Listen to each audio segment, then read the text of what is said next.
चलिए बच्चों, आज की वीडियो में हम देखेंगे some MCQs of NEET JEE based on conductivity topic.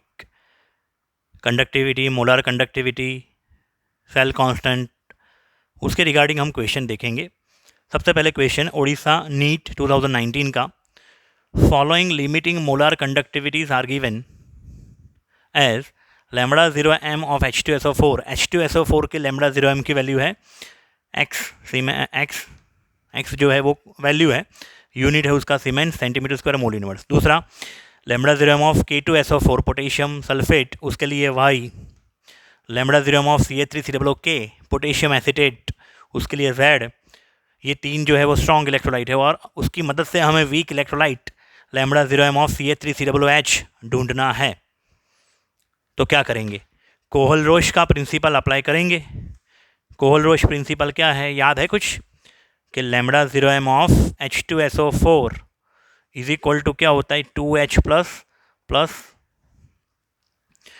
2 into lambda 0 of H plus lambda 0 of SO4 minus 2। Similarly lambda 0m of K2SO4 is equal to 2 into lambda 0m of potassium plus 1 plus lambda 0 of SO4 minus 2। And third one lambda 0m of CH3COOK potassium acetate is equal to lambda 0 of acetate plus lambda 0 of potassium plus 1। अभी हमें ढूंढना है acetic acid का, lambda 0m of CH3COOH। एसिटिक acid का हमें molar conductivity at infinite dilution, limiting molar conductivity ढूंढनी है। तो एसिटिक एसिड के लिए molar conductivity at infinite dilution is equal to lambda 0 of acetate plus lambda 0 of H plus. अब ये दोनों की वैल्यू हमें अगर ढूंढनी है और ये 6 आयन्स के ऊपर से हमें ये 2 आयन की वैल्यू ढूंढनी है, तो क्या करेंगे? हमें ये एसिटेट कहाँ से मिलेगा? फर्स्ट वाले में से, सही है। मतलब कि ये देखो एसिटेट कहाँ से मिलेगा, ये थर्ड वाले में से। और CH3COOK की कंडक्टिविटी है Z, इसलिए हम Z को रखेंगे प्लस में, जिसमें CH3COO माइनस आ जाएगा। फिर ऊपर पोटेशियम 2 बार है और यहाँ पे पोटेशियम 1 बार ही है, ठीक है। और दूसरी बात, हमें H प्लस कितनी बार चाहिए? 1 टाइम ओनली एसिटिक एसिड में, जबकि ऊपर H प्लस कितनी बार? 2 बार है। तो हम क्या करेंगे, ओनली 1 टाइम H प्लस लेने के लिए ये पूरे इक्वेशन को 2 से डिवाइड करेंगे। फर्स्ट वाले इक्वेशन को 2 से डिवाइड करें तो lambda 0 of H plus 1 time plus 1/2 into lambda 0 of SO4 minus 2। That's why हम Z प्लस क्या करेंगे, x/2, Z प्लस x/2, और उसके माइनस में हो जाएगा y/2। क्यों y/2? So that potassium will be cancel out, sulphate will be cancel out. तो Z plus x/2 minus y/2, तो ये थर्ड वाला हो गया। देखो आप, x minus y whole upon में 2 प्लस Z, तो हमारा आंसर क्या हो गया बेटा? ये D। ठीक है बच्चों, ये हो गया Kohlrausch principle of individual migration of ion. Okay, उसके बाद बेटा देखते हैं 2006 का नीट का क्वेश्चन ध्यान से रीड करिएगा। The molar conductivity of 0.5 mole per decimetre cube, यानी कि 0.5 mole per litre solution of AgNO3 with electrolytic conductivity of 5.76 into 10⁻³ siemens centimetre inverse at 298 kelvin is how much siemens centimetre square mole inverse. मतलब हमें क्या ढूंढना है? Molar conductivity is our question. Okay, molar conductivity lambda m हमें ढूंढना है। Concentration C दिया हुआ है 0.5 मोल पर डेसीमीटर क्यूब, यानी कि 0.5 मोल पर लीटर। K की वैल्यू, कप्पा K कंडक्टिविटी की वैल्यू दी है, तो हम लोग ये फॉर्मूला यूज़ करेंगे, lambda m is equal to K into 1000/C। Theory में हमने देख लिया है ना। तो K की वैल्यू, कप्पा की value 5.76 into 10⁻³ siemens centimetre inverse रखी मैंने। ये 1000 जो हम रखते हैं वो 1000 इसलिए रखते हैं क्योंकि 1000 centimetre cube per 1 litre. 1000 centimetre cube is equal to 1 litre, we know very well. तो यूनिट कन्वर्जन फैक्टर है। अगर आप कॉन्सेंट्रेशन को मोल पर मीटर क्यूब ले रहे हो, कप्पा सीमेंट्स मीटर इनवर्स ले रहे हो, तो ये 1000 लिखने की जरूरत नहीं है। लेकिन अगर जब आप कॉन्सेंट्रेशन मोल पर लीटर यानी मोलारिटी में ले रहे हो ना, तब आपको ये 1000 लिखना पड़ेगा। 1000 सेंटीमीटर क्यूब पर 1 लीटर। ठीक है बेटा। और सी कॉन्सेंट्रेशन की वैल्यू रख दी मैंने मोल पर लीटर में। कैलकुलेशन करने से आंसर हमें मिलेगा 11.52 cement centimetre square mole inverse. Simple सा टेक्स्ट बुक का फॉर्मूला जो है उसके ऊपर से ये सम है। ठीक है बेटा। फिर आगे जाते हैं। उसके बाद बहुत ही आसान क्वेश्चन, नीट 2013 वाला क्वेश्चन रीड करिए ध्यान से। क्वेश्चन को मैंने शॉर्ट में समझाया यहाँ पे। For ammonium hydroxide NH4OH at 25 degree Celsius concentration is 0.1 molar. Molar conductivity lambda m is equal to 9.54 ohm inverse centimetre square mole inverse, यानी कि siemens centimetre square mole inverse. Lambda 0m molar conductivity at infinite dilution या तो limiting molar conductivity is equal to 238 cement centimetre square mole inverse. और question में पूछा है degree of dissociation at the same temperature and same solution. तो हमें alpha ढूंढना है, डिग्री ऑफ डिसोसिएशन। ऑप्शन में परसेंटेज दिए, मतलब डिसोसिएशन के परसेंटेज ढूंढने हैं, अल्फ़ा इंटू 100 करना पड़ेगा। ठीक है बेटा। तो सिंपल सा फॉर्मूला है टेक्स्ट बुक का, alpha is equal to degree of dissociation is equal to lambda m upon lambda 0m, molar conductivity upon molar conductivity at infinite dilution. Division करेंगे, you will get alpha 0.04 approx 0.04। लेकिन हमें percentage में option दिए, इसलिए हम क्या करेंगे, percentage of dissociation is equal to alpha into 100। Chapter 7 11 standard में भी समझाया था और चैप्टर 2 12 स्टैंडर्ड में भी ये डिस्कस हुआ था, अल्फा इंटू 100। ठीक है ना। तो 0.04 into 100 4%, option A near by 4%। Okay बेटा। उसके बाद बहुत ही आसान question, NEET AIPMT 2012 lambda 0m NH4OH ammonium hydroxide जो कि वीक इलेक्ट्रोलाइट है, उसके लिए हमें limiting molar conductivity at infinite dilution ढूंढना है। In term of 3 strong electrolyte NH4Cl NaOH HCl। तो NH4Cl NaOH HCl जो कि स्ट्रॉन्ग इलेक्ट्रोलाइट है, कोहलरोच प्रिंसिपल हम अप्लाई करें तो NH4Cl की कंडक्टिविटी कितनी होगी, conductivity of NH4+1 conductivity of Cl minus.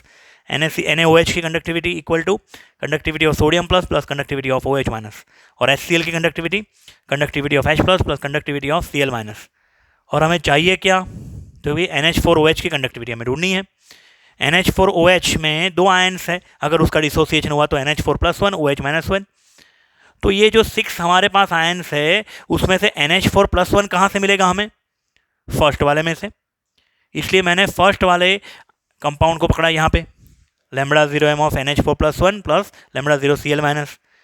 फिर मुझे OH चाहिए और OH मुझे मिलेगा ये सेकंड वाले NaOH में से, इसलिए यहाँ पे मैंने रख दिया lambda 0Na plus lambda 0 OH minus. लेकिन यहाँ पे Cl और सोडियम को कैंसिल आउट करने के लिए मैं ये NaCl वाला जो है यहाँ पे ऑप्शन NaCl, ठीक है। तो यहाँ पे हम HCl नहीं लेंगे, NaCl, क्योंकि ऑप्शन में NaCl भी है HCl भी है, ठीक है। तो हमने HCl नहीं लिया, NaCl, तो that sodium and Cl will be cancel out. तो total it means molar conductivity of NH4OH which is weak electrolyte is equal to lambda 0m of NH4Cl plus lambda 0m of NaOH minus lambda 0m of NaCl। First question में इसी प्रकार का था 2019 वाला। कुछ बच्चों को इसमें प्रॉब्लम होता है इसलिए क्योंकि उनको ये नहीं पता होता है कि स्ट्रॉन्ग इलेक्ट्रोलाइट के कौन है, वीक इलेक्ट्रोलाइट कौन है। उन्होंने थियोरी ध्यान से नहीं पढ़ी होती है। बाकी बहुत ही आसान क्वेश्चन।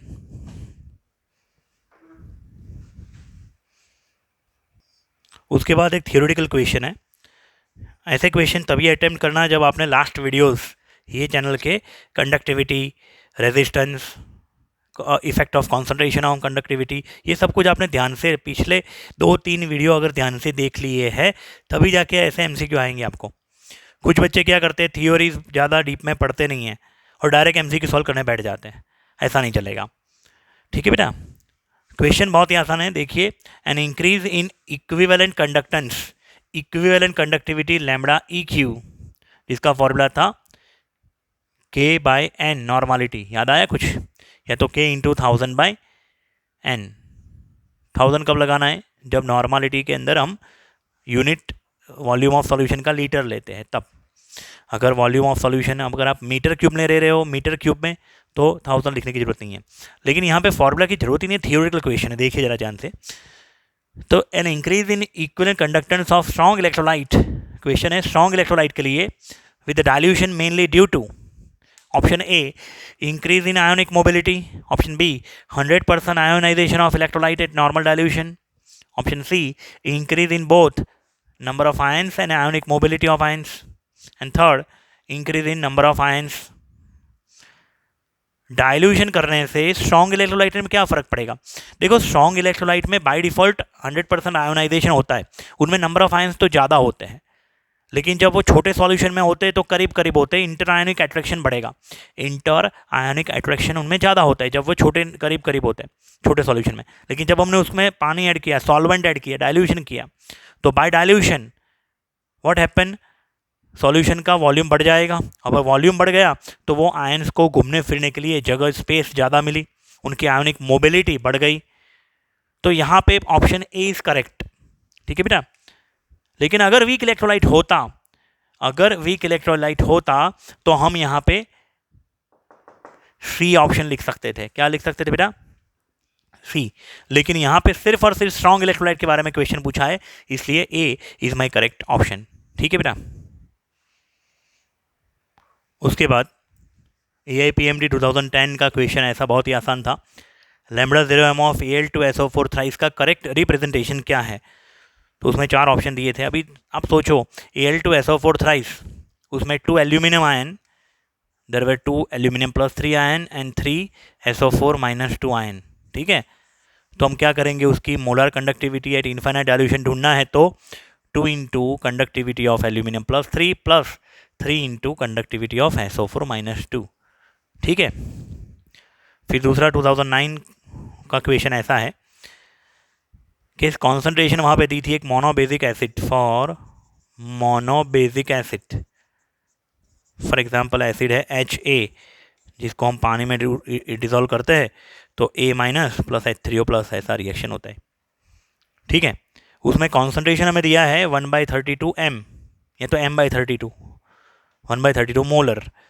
उसकी equivalent conductivity lambda EQ 8 mho centimetre square gram equivalent inverse, and equivalent conductivity at infinite dilution is equal to 400 mho centimetre square gram equivalent inverse दिया हुआ है। और हमें Ka पूछा गया है। Ka means dissociation constant, ionisation constant. Before finding Ka we must have alpha, degree of dissociation अगर हमारे पास होगा ना, तभी हम Ka ढूंढ पाएंगे, क्योंकि Ka का फॉर्मूला क्या है, alpha square C upon 1 minus alpha. तो हम करेंगे, सबसे पहले तो ढूंढेंगे alpha. Alpha is equal to क्या है, degree of dissociation, lambda EQ upon lambda 0 EQ is equal to 8 upon 400, 8 upon 400 0.02 होगा। फिर Ka का equation, Ka is equal to alpha square C upon 1 minus alpha. अभी ये जो हमारा अल्फा है वो 1 की कंपेयर में बहुत ही छोटा है, अगर तुम 1 में से सब्ट्रैक्ट भी करोगे तो 0.98, तो अप्रॉक्सीमेटली 1 टेकन, तो डिनोमीटर को 1 टेकन कर लिया हमने, तो Ka इज इक्वल टू क्या हो जाएगा, अप्रॉक्सीमेट अल्फा स्क्वायर C। अभी अल्फा की वैल्यू 2 इंटू 10⁻² का स्क्वायर इंटू C कॉन्सेंट्रेशन 1/32, ये हमने कैलकुलेट किया, आंसर मिलेगा हमें 1.25 इंटू 10⁻5 मोलर, ठीक है बच्चों। इसका सेकंड पार्ट ये वीडियो का जल्द ही आएगा, तब तक के लिए ये वीडियो पूरा दोबारा एक बार चाहे तो देख लो, ठीक है। और मोर प्रैक्टिस के लिए आपको MCQs आपको गूगल क्लासरूम पे मिल जाएंगे मेरी बैच के अंदर, ठीक है। आप मेरा कांटेक्ट कर सकते हो, नीचे डिस्क्रिप्शन बॉक्स में व्हाट्सएप नंबर दिया है, उसके ऊपर कांटेक्ट भी कर सकते हो to get more MCQs in the PDF form.